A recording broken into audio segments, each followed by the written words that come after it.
ত্রয়োদশ জাতীয় সংসদ নির্বাচনে সংরক্ষিত মহিলা আসনে বাংলাদেশ জামাত ইসলামী সহ 11 দলীয় নির্বাচন ঐক্যের প্রার্থীগণের তালিকা: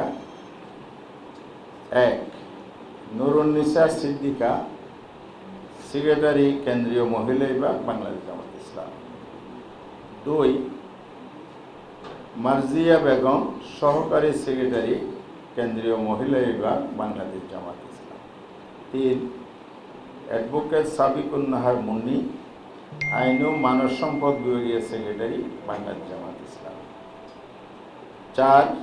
নাজমুন নাহার নীলু, প্রচার ও সাহিত্য সংস্কৃতি বিভাগীয় সেক্রেটারি, বাংলাদেশ জামাত ইসলাম। 5. অধ্যাপক মাহফুজা হান্নান, কেন্দ্রীয় ইউনিটের সদস্য, সাবেক সেক্রেটারি, সিলেট মহানগরী, বাংলাদেশ জামাত ইসলাম। 6.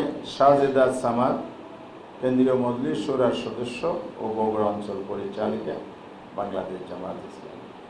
7. শামসুন নাহার বেগম, কেন্দ্রীয় মজলিস শুরার সদস্য ও সেক্রেটারি, চট্টগ্রাম উত্তর জেলা, বাংলাদেশ জামাত ইসলাম। ইঞ্জিনিয়ার মার্দিয়া মমতাজ, সদস্য, কেন্দ্রীয় কমিটি, নারী অধিকার আন্দোলন, বাংলাদেশ জামাত ইসলামের একটা সংগঠন। 9. রোকেয়া বেগম, জুলাই শহীদ পরিবারের প্রতিনিধি হিসেবে, জাবির ইব্রাহিমের মাতা, শহীদ জাবির ইব্রাহিমের মাতা, বাংলাদেশ জামাত ইসলামের পক্ষ থেকে তিনি প্রতিনিধিত্ব করবেন। এই 9 জন। 10. মনিরা শারমিন, আমাদের বাঁদিকে এখানে উপস্থিত আছে, আজকের মিটিংয়েরও প্রতিনিধি, আগামীর সংসদেরও ইনশাআল্লাহ। জাতীয় নাগরিক পার্টির কেন্দ্রীয় যুগ্ম আহ্বায়ক,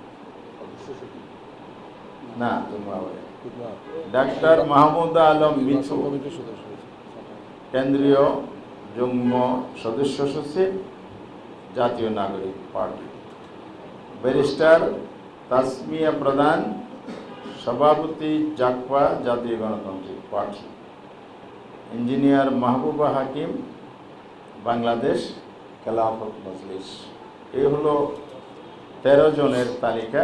আপনাদের হাতে আপনার তালিকাটা সরবরাহ হয়েছে, আর গ্রুপের মধ্যে এটা তালিকা পাওয়া যাবে।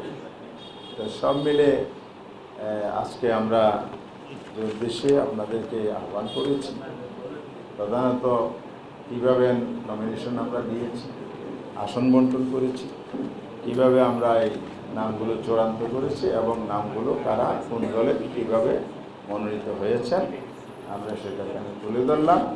এর মধ্য দিয়ে আমাদের আজকের মতো এখানে বক্তব্য শেষ।